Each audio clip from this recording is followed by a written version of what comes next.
In this series, we will be discussing specific examples of design techniques that make a positive difference for people living with certain human conditions.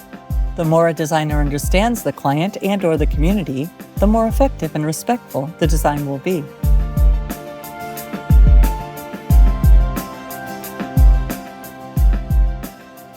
Welcome to Inclusive Designers Podcast. I'm your host, Janet Roach. And I'm your moderator, Carolyn Robbins. We have a very special episode for our listeners today. We are talking to some women designers who are leading the charge for examining and innovating birthing environments. We'll hear how and why they started their organization, the Global Birth Environment Design Network, or GBEDN, and what we designers can do when creating these environments. You might say we are delivering a very interesting discussion. Oh my goodness, we're already starting with the puns, I see. Of course. Meanwhile, we've assembled a panel of experts in this field. Davis Hart, Doreen Balabanoff, and Allison Mulville-Fletcher. Carolyn, why don't you tell us a little bit more about our guests? Yes, happy to. Dr. J. Davis Hart is a leader in health and well-being design. She is the director and faculty of the Design for Human Health Master's Program at the Boston Architectural College. Dr. Hart is an educator, advocate, practitioner, and speaker who bridges trauma-informed design spaces, children's places, and also birth environments with brain, neuroscientific, and environmental psychological knowledge. Davis holds a PhD in health from the University of Technology, Sydney, and she co-leads the Global Birth Environment Design Network. And another fun bio fact, she is also the co-founder of the Trauma-Informed Design Society with me. Next up is Doreen Balabanoff. She is an artist, designer, educator, and researcher, and professor emerita in the Faculty of Design at OCAD University in Toronto, Canada. Along with Davis, she's the co-founder of the Global Birth Environment Design Network and has an active research creation project entitled Transformational Change for Birth Environment Design. It is focused on reimagining the birth environment as a fundamental place of being and becoming and creating a web resource for architects, designers, and administrators of birth spaces. And the third of our guests is Allison Mulville-Fletcher. She is a designer and researcher dedicated to transforming health and birthing spaces through thoughtful, human-centered design approaches. With a Bachelor of Design in Environmental Design and a Master of Design in Design for Health from OCAD University, Allison combines expertise in spatial design, experience-based co-design, and healthcare innovation to create environments that promote well-being, comfort, and dignity, especially those focused on maternal and newborn care. She is committed to shaping spaces that are not only efficient, but also nurturing, empowering individuals and families during some of life's most significant moments. We'll discuss the various spaces and, of course, design solutions. They also share their own personal stories in a very honest and open discussion. And I know you've wanted to do this topic for quite a while, maybe 9 months or more? Well, it's funny but true. And just because this is a serious subject doesn't mean that there can't be a few laughs. Yes, and before I'm tempted to add another pun, here is our conversation on birth environments and design.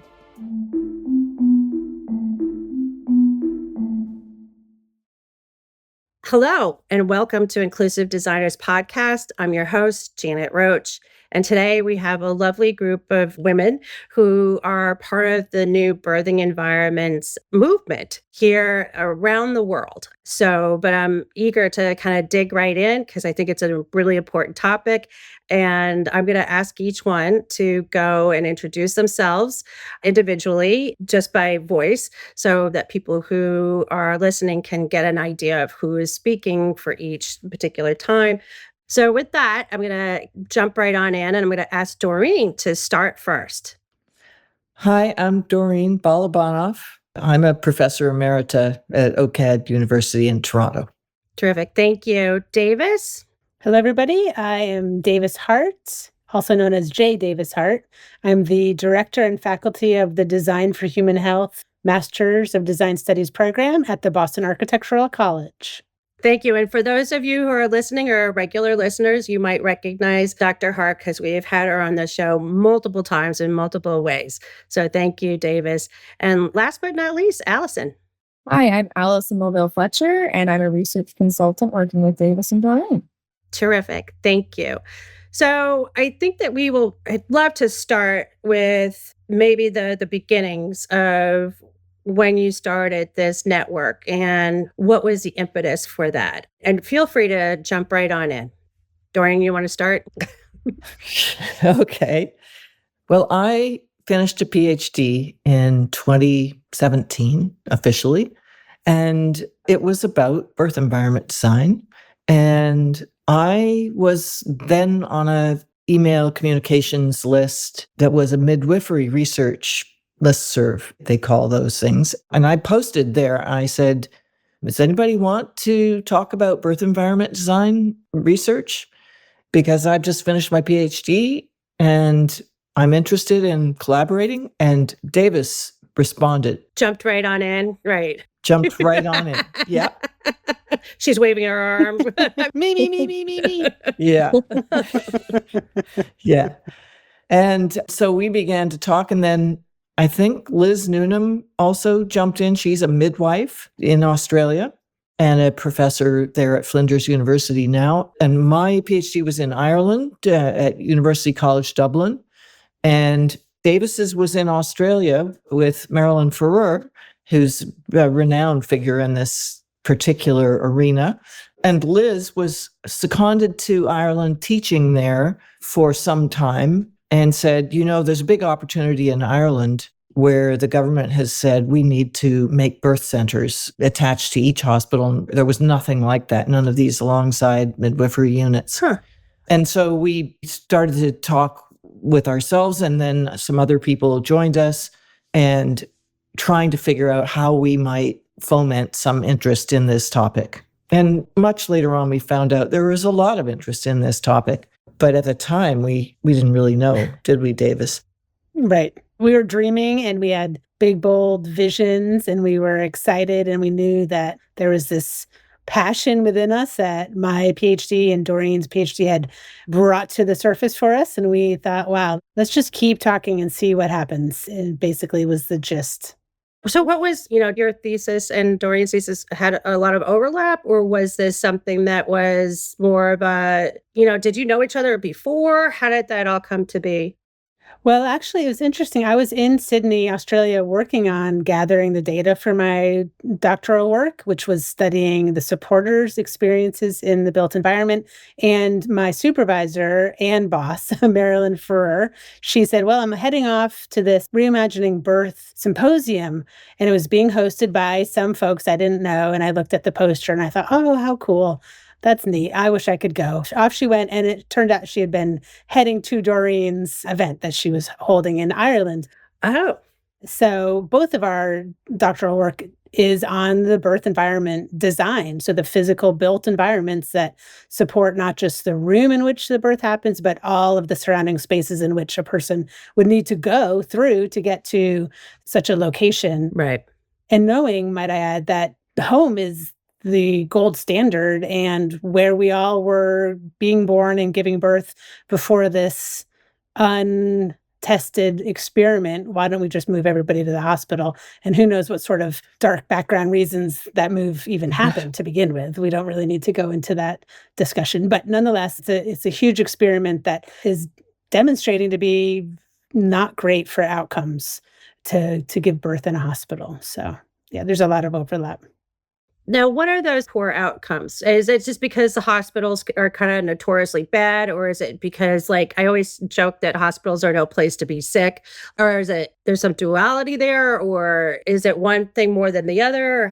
Let's just say that, one does not want to denigrate the value of important medical interventions when necessary. Of course.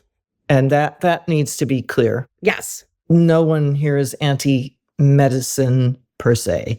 But I think it's important to understand, in response to your question, that women were the only healthy people going into hospitals during COVID. Yeah.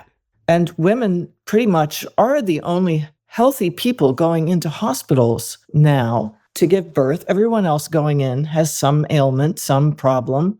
Right. And so birth is by default treated as though there's something that needs fixing, something that's wrong, something that can't progress without hospital or medical intervention. Huh. And that's the crux of the concern, right? Yeah. And so what Davis said about the gold standard being the home, and, in the deep past, it might have been out in a forest in a beautiful glade somewhere, or it might have been, in some beautiful natural space. Right. And we don't really know some of that, but we can intuit that birth was a thing. We forget all the time that we are part of mammalian birth. We are mammals. Right. And our bodies know what to do, have known for millennia what to do. Yeah. And I just want to tip it over to Allison, because Allison has actually had 2 home births. I have.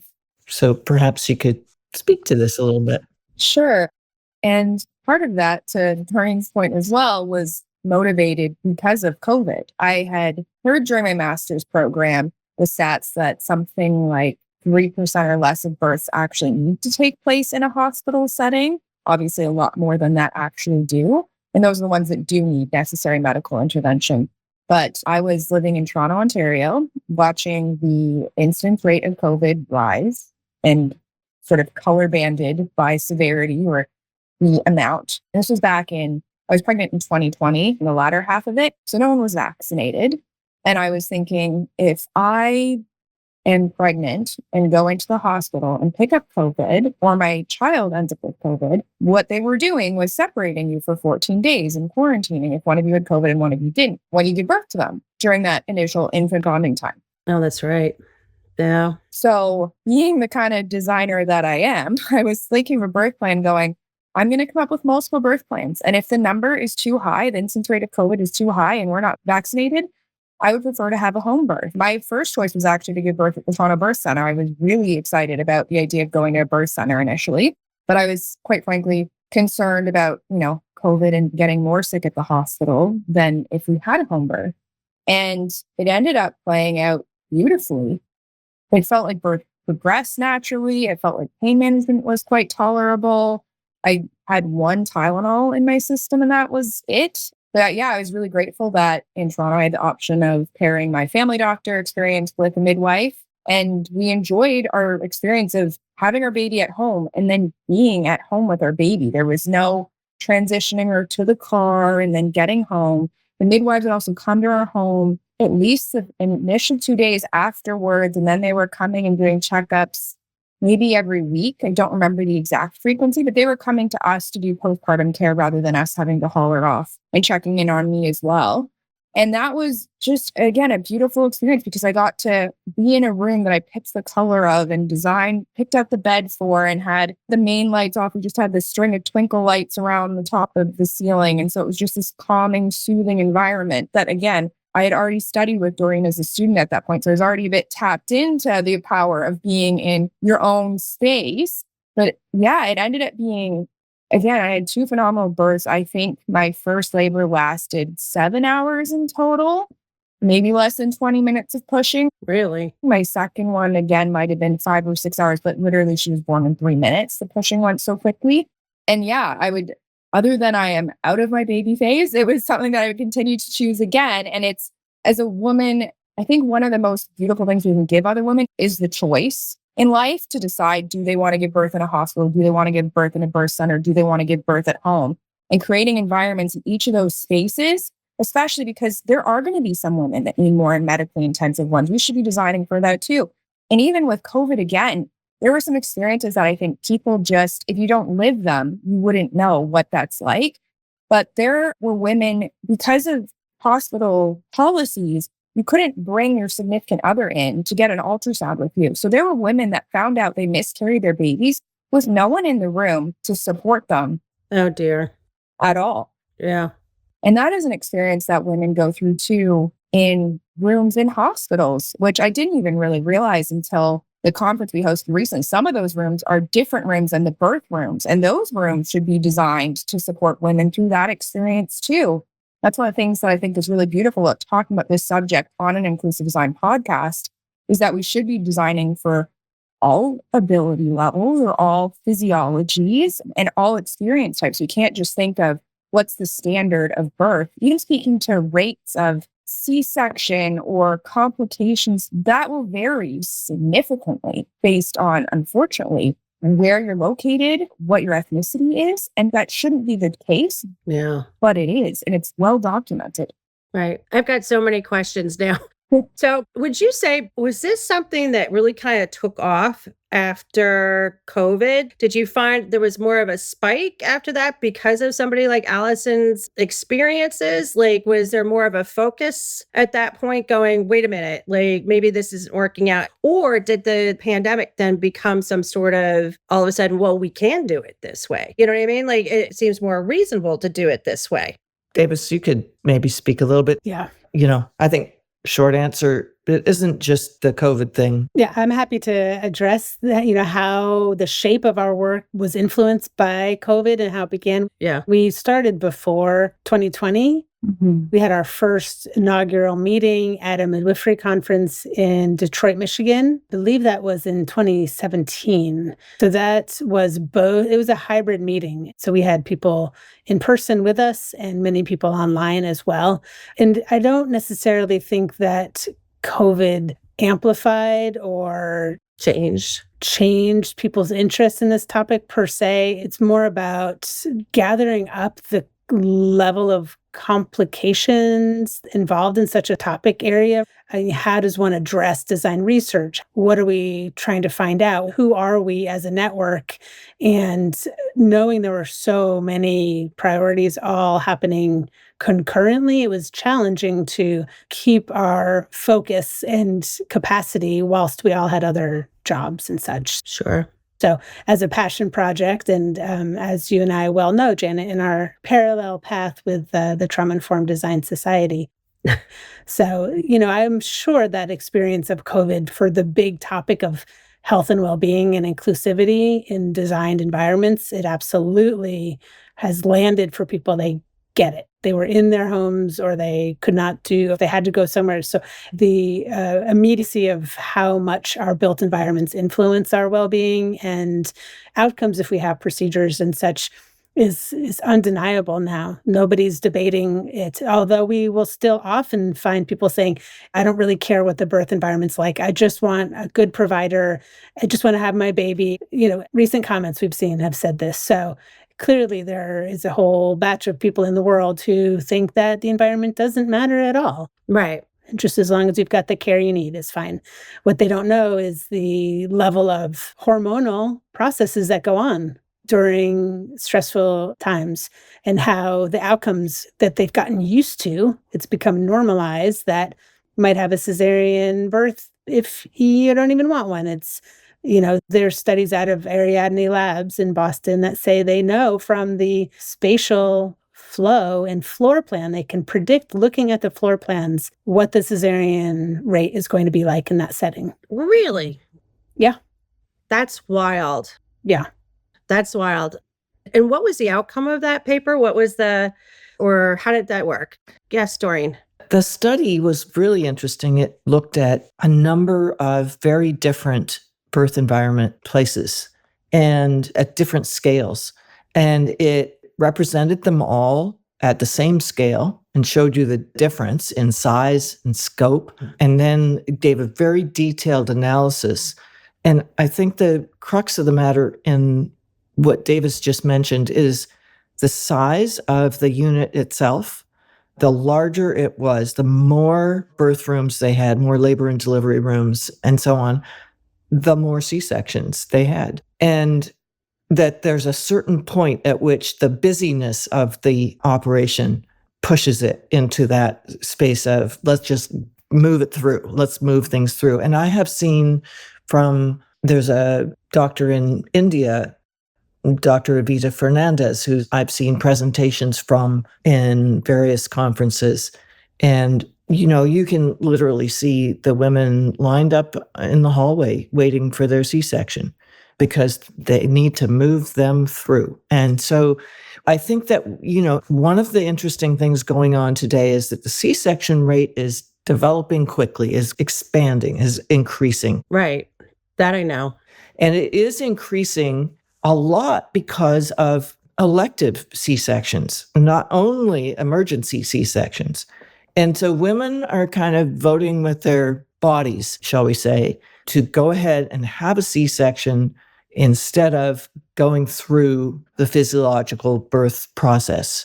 And there are reasons for that. Partly they are Afraid? Many of them are terrified, Yeah.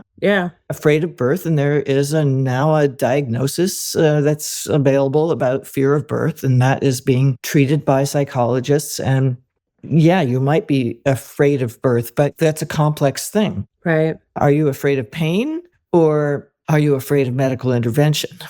And what we know is that a lot of second birth people opt for so-called out-of-hospital birth. We don't even like to use that term because that kind of sets everything else up as something related to hospital. But, people are deciding that that was too traumatic an experience, the hospital birth. And so then there are many stories about that. And then it becomes quite complicated to figure out what to do. And we know tons of stories about women who've set up their birth plans and they want it like this and they want this to happen when that happens and so on and so on. And, these birth plans are not actually treated very seriously by medical people in the setting because deemed not very realistic. Right. Well, this happens and we have to do this, and we have to do that, and we have to do the other. Yeah. It's amazing. I'm going to tell you a quick story. Two things. First things first, I had a hernia operation a couple years ago, and anybody that thinks a cesarean is like an easier choice, I highly doubt, they agree with that. The aftermath, I was in an incredible amount of pain, and I had newfound respect for women who went through cesareans because I was just like, you're cutting through muscle and it was just incredible. And I also decided I was never going to get a tummy tuck. That's just another sidebar conversation. But I also had a hysterectomy. That was a few years prior. And they wanted to do an overnight observation, which I was planning on. But I assumed I was just going to go in the regular recovery room and get out by 5 or something. And they put me in the birthing center, which I thought was kind of mean. I wasn't planning on having any kids, but I thought to myself as a female, and if I had wanted kids, and here I am now having a hysterectomy, and I'm hearing women give birth down the corridor. Like, what was that about? Wow. Right. And I found it was, again, no plans, right? Like no plans, no thoughts, right? But I thought it was mean. And I couldn't understand why. I'm sure they could have handled whatever was going to happen to me if there was going to be something to happen to me on, a different unit. Somewhere else. Someplace else, right? And this is so interesting because this is exactly why we say birth environment, not labor and delivery room, because it's really important not to think about this as just we're trying to reinvent the labor and delivery room. We're trying to say, what are all these factors? What could it be like if it could be really emotionally satisfying, but also thoughtful, careful, sensitive? What is it that is impeding, is imposing itself on someone like you having that experience? Right. So we know that there are many stillborn babies. They literally have to go in and deliver a baby that is not alive anymore. Right. And people typically go into the very same places and they hear babies being born and they hear babies' cries. Then they leave through the same doors with the happy parents and the families. And so we are beginning to have some sensitive design that acknowledges that issue and that makes a different space and place for that, and that values the sensitivity that needs to be brought to that situation and that setting. So when we're talking about a birth environment, we're not trying to talk about making luxury spaces. Right. Some of them that we might show you might look like luxury spaces, but that's not the focus. The focus is on that they are bringing all these experiential properties to the experience that support your sensitive emotions, the experience itself, and how it can be transformed from a traumatic and Maybe painful. not very thoughtful No. experience into recognizing that this is a profound existential moment in your life. Yeah. And architecture can do this, you know? Right. Or at least be of great help. Yeah. But I do want to talk a little bit about the design piece. And I'm interested to hear a little bit more about what Allison had put together. Sure. But first, so what exactly is your mission here? What should people know about the mission? I want to get that on the top part of the conversation so it doesn't got to get buried somewhere at the end. Anybody?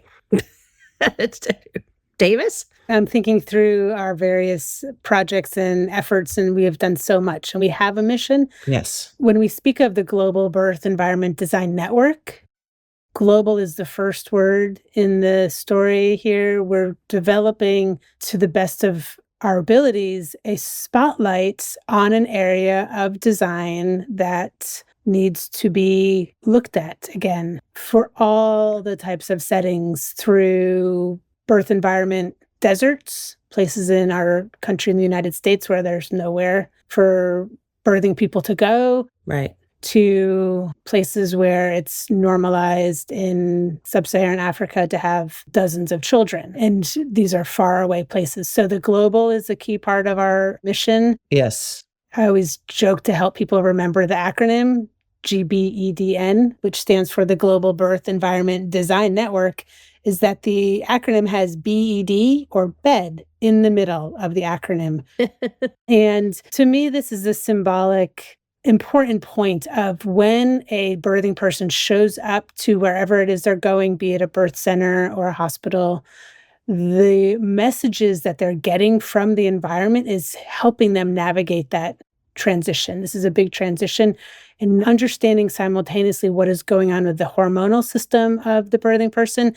If they see medical equipment and the first thing they see is a bed, it is undeniable. The message is you are sick or injured and you need us to take care of you and you need to go lay down. These are all counter to what physiologically is a normal process of moving, listening to one's body as you shift and move, working with gravity and the supporters in the space, taking care of your needs, figuring out what those needs are intuitively or just through, wow, they seem to be really sweating, or they need to grip my hand, or they have to pull on something, or they have to have some positioning of their body in a way that can be supported by the space. Yes, we want them to be able to rest. Everybody wants to rest. That's an essential part of life.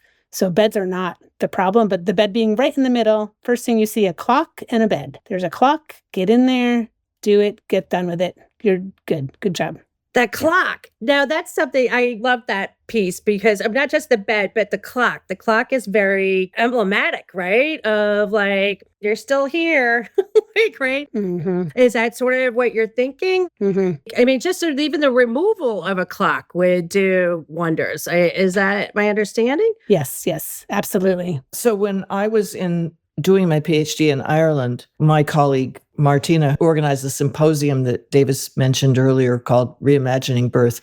Marilyn Farrer was a keynote speaker. But I was told then that Ireland was the place where they invented managed birth. And in Ireland at that time, I don't actually know what it is today, but in, let's say, between 2011 and 2015, when I was there on my PhD, they had an 8-hour rule. And if you were in that hospital for 8 hours and your labor hadn't progressed to the right amount that they had designated, then that was an automatic induction. And so whether you liked it or not, if you went into that hospital 8 hours later and they decided that you hadn't dilated the right amount, then that was it. You were going to get an induction. And then things progress from there. Very well known now is this notion of the cascade of interventions that happen based on, the first thing whether it's the induction, which is the artificial hormones, which recently in our conference, it was mentioned that no one talks about this, but the artificial hormones, both are called oxytocin. The physiological ones, the hormone that exists in your body, the neurohormone oxytocin, which there's so much literature about today, and how it is involved not just in birth, but in all of connection, love, sexuality, sensuality, and so on. But oxytocin, as the hormone that is a natural one in your body, and the one that is used to induce you, which is an artificial oxytocin, you might think they're the same, but they're not the same. So the artificial oxytocin, it ramps up your contractions to high intensity levels, but it doesn't have all the other complex biochemical and neurohormonal things that go on with natural oxytocin in your body. So you get very intense contractions happening without all the other complex things that go on in your body that balance and mediate that. But I kind of want to return to this notion of the environment or the design of the environment, because, it's easy to say, well, show us the proof. What is the evidence? Evidence. And today, healthcare environments are very interested in evidence-based design. Right. And evidence-based design is an interesting concept because you can prove certain things, but the environment is very complex. Right. It is this phenomenological space where things are happening and they are in interaction. Your mind, body, and environment can't be separated out. They're intertwined. Right. Very intertwined is the really right word, right? Yeah. And so you cannot easily separate. Was it what you were thinking or what your past history was of, what happened to you the last birth, or in your own birth that you don't even know about, but it's in your bodily system. So you can't separate out what happens between the mind, the body, and the environment. Right. It's really difficult to prove things. For example, in one of the case studies where we visited a beautiful birth center in Denmark, in a hospital there, and they tried to designate one room as the new, better birth room. And then they had an older one that was not as outfitted. And they couldn't find a difference in the two. And the midwives there spoke to us at some length about the way that study just couldn't really work. And so, you can spend years doing things, testing things, and not being able to prove the things you want to prove. The things that you actually know are working, but you can't prove them. You can't make them into evidence-based design. So now, is this where the fancy phenomenological approach comes into play, right? The spatial experience. And I think that we were taught in the Design for Human Health program, it's like the biological, the psychological, and sociological spaces, right? So there's a lot of different factors going into just even this space. And then if you're having somebody who is going through something it's a real life-changing experience, make no doubt about that, right? But are their senses then even like a little higher and a little more sensitive to the built environment as a result, good and bad, right? Is that sort of like your experience? Everybody's nodding, just FYI. So, Allison, you want to jump in? Sure. Again, reminding me of the conference that we just held at OCAD, and reminding me of one of the researchers that presented there, Orly Dahan from Israel. She's a philosopher of consciousness studies. And so the way that you were describing women and their ability to tune in and do phenomenal things in these critical moments of life, she speaks a lot to. She talks all about set and setting and the importance of not just what those neurotransmitters or hormones are doing in your brain, but the context in which you're experiencing them. There's research as well in the sort of field of consciousness around psychedelic drugs and what might cause someone to have a good experience with them or a poor experience with them. And so she's interweaving that science of thinking into the science of birth and birth setting and how to help make sure that women are having positive experiences similarly. And the environment is huge, but it also is mediated by the fact that we are sort of moving out of our normal prefrontal cortex way of thinking and experiencing the world. And we are actually in a different state of consciousness during birth. So we're all nodding along, is having listened to Orly talk about this. And we do actually have a video of her presentation on our YouTube channel that we can provide a link to for your listeners as well, because she dives into that specifically in much more detail than I can briefly. That would be great. But it is a big piece of it. Yes, and we have, to Allison's point, the entire conference was taped, and we have a number of really fabulous presentations, video presentations, to share with your listeners. Right. I always say viewers too. So just again, that was OCAD, which I had to look that up. So that was Ontario Art and Design, or is that right? Did I get that right or no? The Ontario College of Art and Design University. College. All right. Oh, there was a C in there. Right. Yes. Okay. OCAD. Right. Yes. It's Canada's oldest and largest school of art and design. Yes. Which is Ontario College of Art and Design University, OCADU. And I taught there for many years, and now I'm a retired professor there, but continuing with a big research project. Yeah. And it is the Social Sciences and Humanities Research Council of Canada that has supported the work that Davis and I and two other partners, one in Italy, Nicoletta Setola, and one in Australia, Elizabeth Newnham. She's the midwife amongst us. The other three of us are architects, designers in that realm. And I just want to add that midwives have been key in this conversation, because midwives are the ones who have, been responding to this problem of the hospital birth room, and nurses as well. A really renowned nurse in Toronto did a lot of research in this and began to say, what if we had what we call an ambient birth room, and we bring in soft lighting and some nature images and control over all the ambient qualities of the room? What if you could change the lighting? What if you could change the temperature? What if you could, take that bed and move it aside and put a double bed somewhere? And so these were the beginnings, and they were coming from the midwives and nurses who were trying to work in those rooms with women. And we know from a lot of written texts that appear in all the papers that people have written over the years that they would bring in lamps. They would say, bring in a pillow from your home,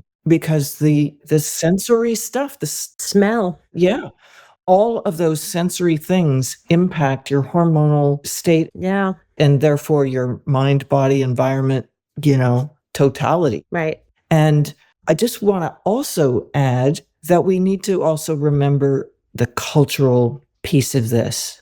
Right. The sociological component to it, right? Because you're also global. So, right. So it's going to look very different, maybe in one part of the world to another.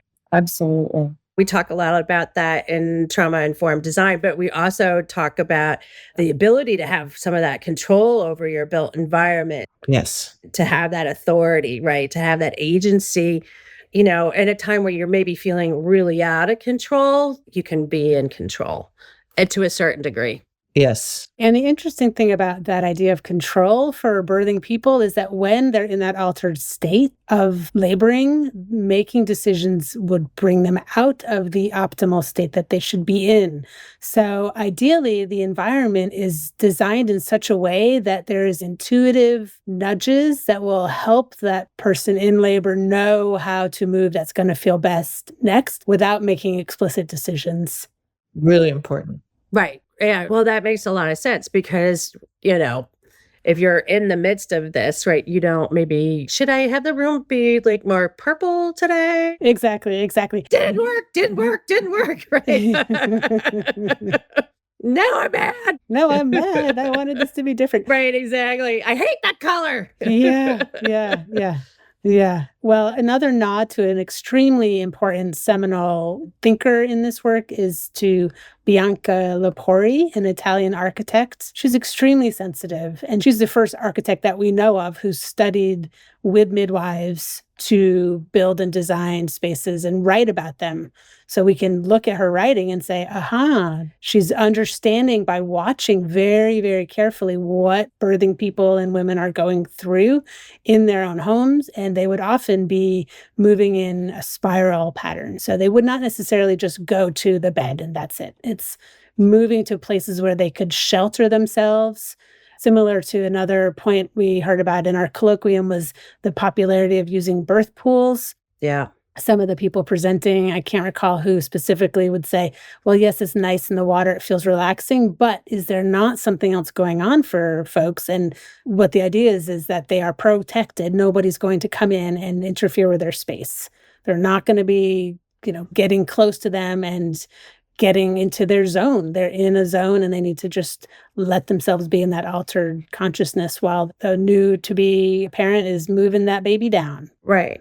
So it's a fascinating world. Yeah. Absolutely. Yeah.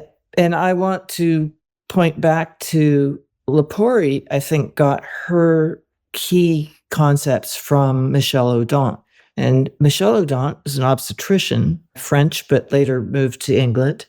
And Dr. Michel Audin ran a clinic in France in which he tried to reinvent that birth space as a very private space for undisturbed birth. And I think undisturbed birth is a really key concept. And protected privacy becomes this, I think, is one of the key things we haven't got yet.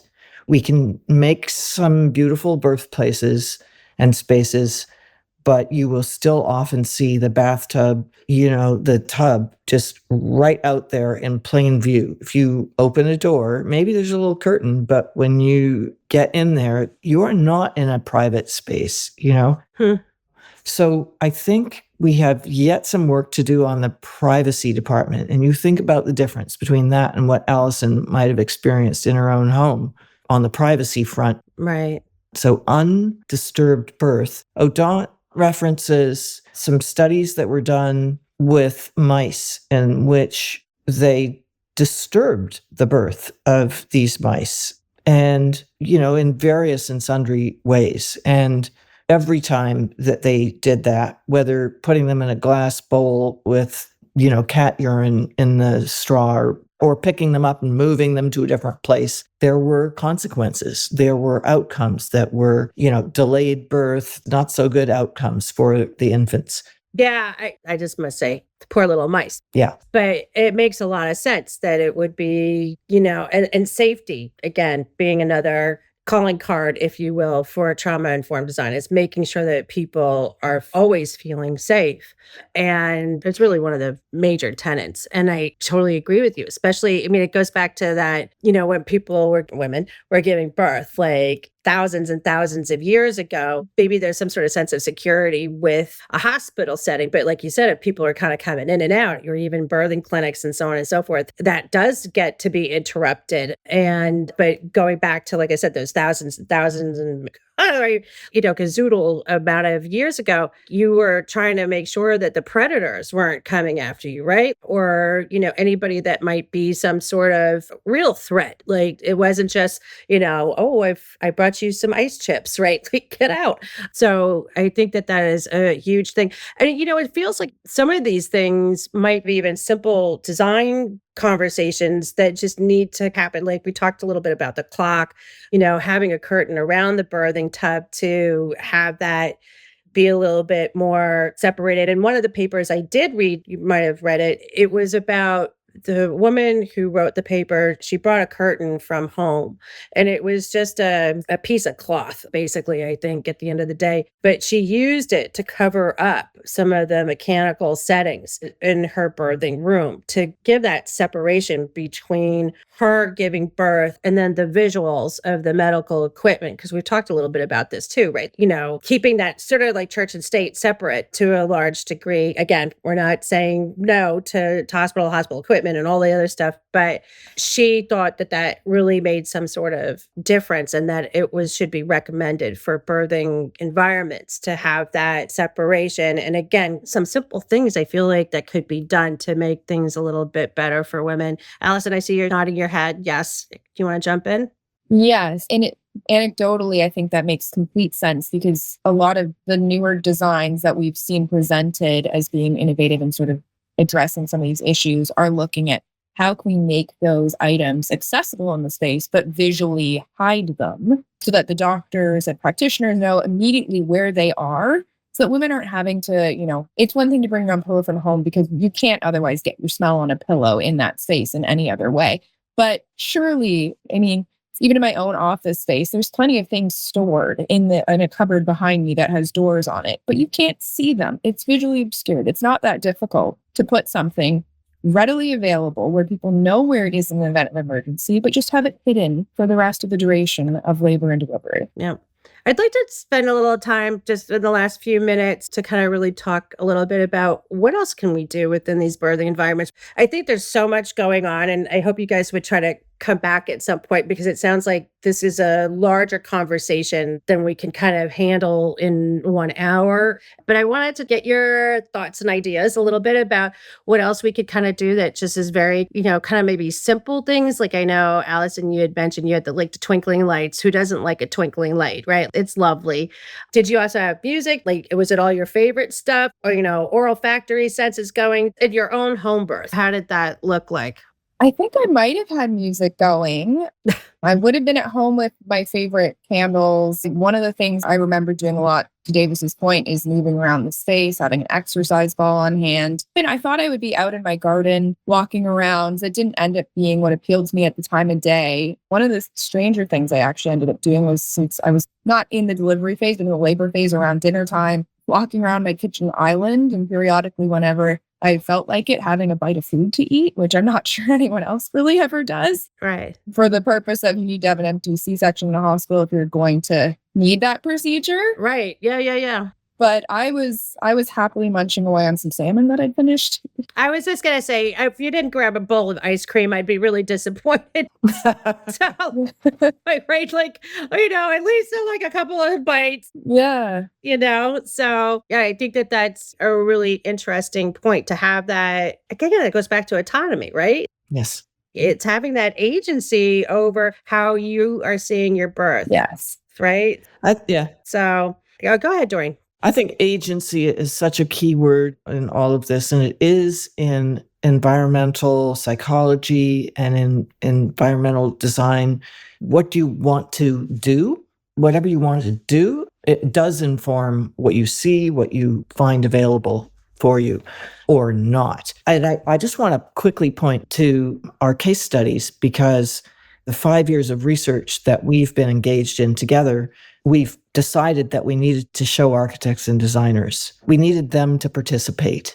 We needed them to say, this is not just a silly little thing of, these yucky little rooms that we need to make them a little cuter. We need to say, this is a serious architectural thing you could participate in. Right.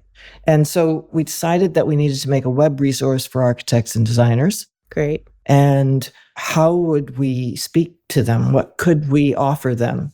And so we decided on case studies, because case studies are a thing that architects and designers and even students of architecture and design know all about. They have to go get precedents in the world and look at them and understand what is there for them as they go forward trying to design something new. Right. So we began to look for positive exemplar, what we called positive exemplar case studies, places that we could present and we could go visit, we could document, we could do interviews. So we do have strong qualitative research evidence from the people that we interviewed, which were the midwives, the managers, the architects, and a few women who'd given birth and their partners. So we have documentation of a number of settings now. I think we actually have visited about maybe 8, maybe 10, but we are still putting this together, but we have about 5 on our website. And on that website, you can see these places. They're very, very different. And as we add more, they will be even more different. And each one is unique. And then we see the comments from the designers. What were they trying to do? Where did they get their information from? From the midwives, from the managers or founders. And it's quite a fascinating study, I think. That's great. Yeah, again, we'll have a link to your website so people can log on to your website to go and check out these particular offerings. So, Yeah. yeah, Davis? Yeah, I'm always out to fly a plane and zoom out and look at the big picture of things. And we are very much about wanting to bring the birth of babies to the center of society and have it be a celebrated moment for humanity in towns and neighborhoods. And when we talk about not trying to facilitate undisturbed birth, I can't help but think about Nashira Burrell and her work with the Neighborhood Birth Center, where they've had a lovely slogan with some baseball caps and fundraisers to build the Neighborhood Birth Center in Roxbury, Boston, Massachusetts. And this slogan they have is disturb the system, not the births. So with years of passion and dedication and pulling together opportunities for our lower resourced sisters and brothers in the world to have the opportunity to go up to a place where birth can be a celebrated part of that community arc and that family support system, the neighborhood, the humanity of, we feel very serious about this work. It's the future of humanity to allow and help people have this beautiful beginning to life. We're all born and we all deserve to have this experience be in places that are supporting us with not just, as we say, with the evidence, but also with the knowledge, the knowing. So getting people to know about it, to be curious about this topic, to think about it, to want to know more. There are so many amazing opportunities to dive in and make this a topic of interest for students listening. We welcome conversation, and the network is very loose and also very sturdy, I would say. Wouldn't you agree, Doreen and Allison? Absolutely. Yes. And that was really evident, especially getting to meet a lot of people briefly at the conference that we held in October. People traveled from 10 different countries to be there. And the amount of just energy and passion and accomplishments in that room was completely astounding. And to your point, Janet, about like what are the next steps for the project and how can we evolve in future podcasts, there's a lot of energy momentum to continue to build this. I think we could absolutely think about how we could do that in the future. And one of the things that I think might even be highlighted in this podcast is how it still feels to me in many ways like we're exploring and learning how many new insights are still coming up, and then having the opportunity to reflect on that and condense it back into a more tangible list at a high level, like Davis is saying, is something I feel like we're still iterating. It's been a goal of ours, but I think, again, there's just so many different layers to it that it is hard to capture in a single podcast or a single statement. Because again, with the global piece of it and wanting to not just narrow it down to one type of birth experience or one type of birth context, it really isn't just let's do one design brief. It really is its own field, to Doreen's point too, that, and Davis's point, that we're trying to bring awareness to the importance of more knowledge and more even ideas and creativity on how to do better. Great. And I just want to add that, we say architects and designers, and I think we also need to include artists, because we've seen it in many of the projects that, for example, the one in Denmark, which used an interdisciplinary group of architects, musical composers, sound people, film people, script writers even, to address even designing some rituals for the midwives to use in the stillbirth situation. The richness of what art and design can bring to the conversation, to the development of this. And in the Toronto Birth Center, I think a key component is the murals by Christy Belcourt, who's an Indigenous artist. And the Toronto Birth Center, I think it is probably the only urban Indigenous midwifery-led birth center in the world. Interesting. And it was, the collaboration between Indigenous and the larger midwifery community that led to the development of that, but that also brought the Indigenous artist in to make that place meaningful, deeply meaningful. And so I think that it's really absent in the hospital environment. Any notion of culture, of personal psyche, connection to meaningful things, is just absent.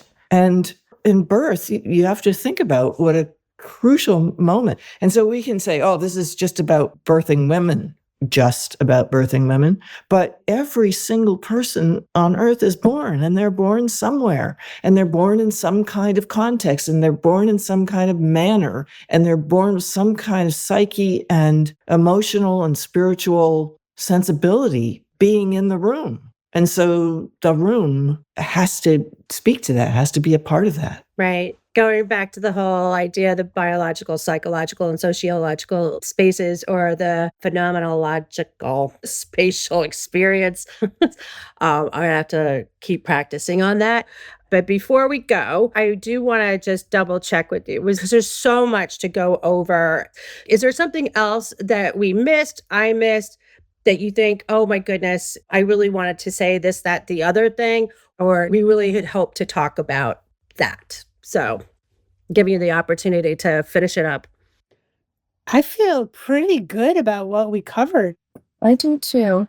I mean, as you're saying, thank you for all the support and encouragement. Yeah, there's a lot to cover.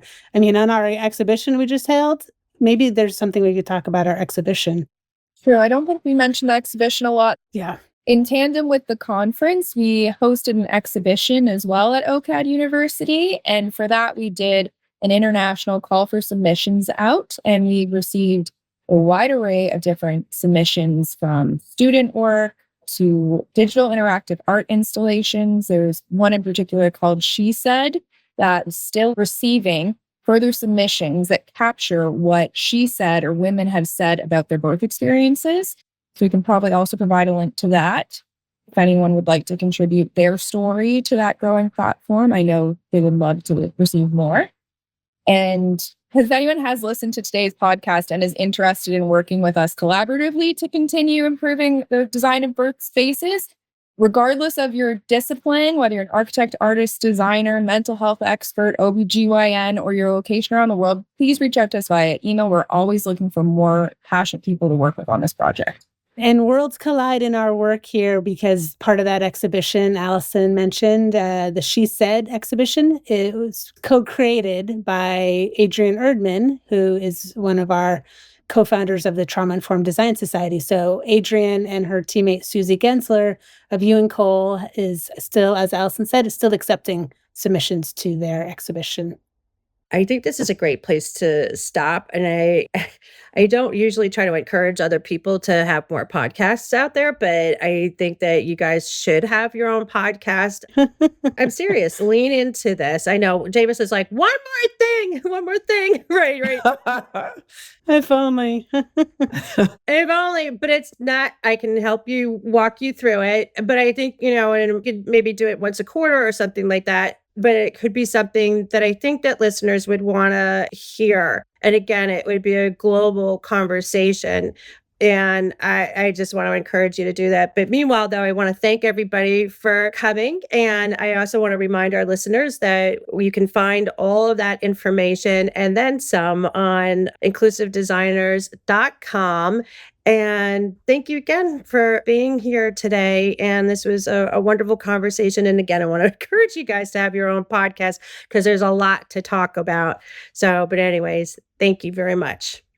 Thanks so much, Janet. Thank you. Thank you so much for having us. Yeah. Thank you. What an important discussion on birth environments. We covered everything from hospital to home and what it means for women at such a vulnerable time. Yes, and how simple things like removing a clock and having medical devices less visible can make it so much less stressful. And there are some adjustments we as designers can make in the birthing environment if we take women's well-being into consideration during the design planning. And don't forget your favorite new phrase. You mean phenomenological spatial experience? Yes, I do. That's the one. But I do bring it up because I think it aligns so well with the inclusive design principle of creating environments that include the biology, psychology, and sociology of spaces. Right. And we will also provide all the information on Global Birthing Environment Design Network and the research, as well as all the links to many of the other things touched on during this discussion, all at inclusivedesigners.com. That's inclusivedesigners.com. A big thank you to Davis, Doreen, and Allison, and again, to all of you for listening. along with all the regular places you get your podcasts, such as Apple, Google, Spotify, and Pandora. You can also find us on YouTube as, you guessed it, Inclusive Designers Podcast. And of course, if you like what you hear, feel free to go to our website and hit that Patreon button or the link to our GoFundMe page. Yes, please do. And if you have any questions or suggestions for topics we should be covering in upcoming shows, please let us know. And as our motto says, stay well and stay well informed. As always, thank you for stopping by, and we'll see you next time. Yes, thanks again.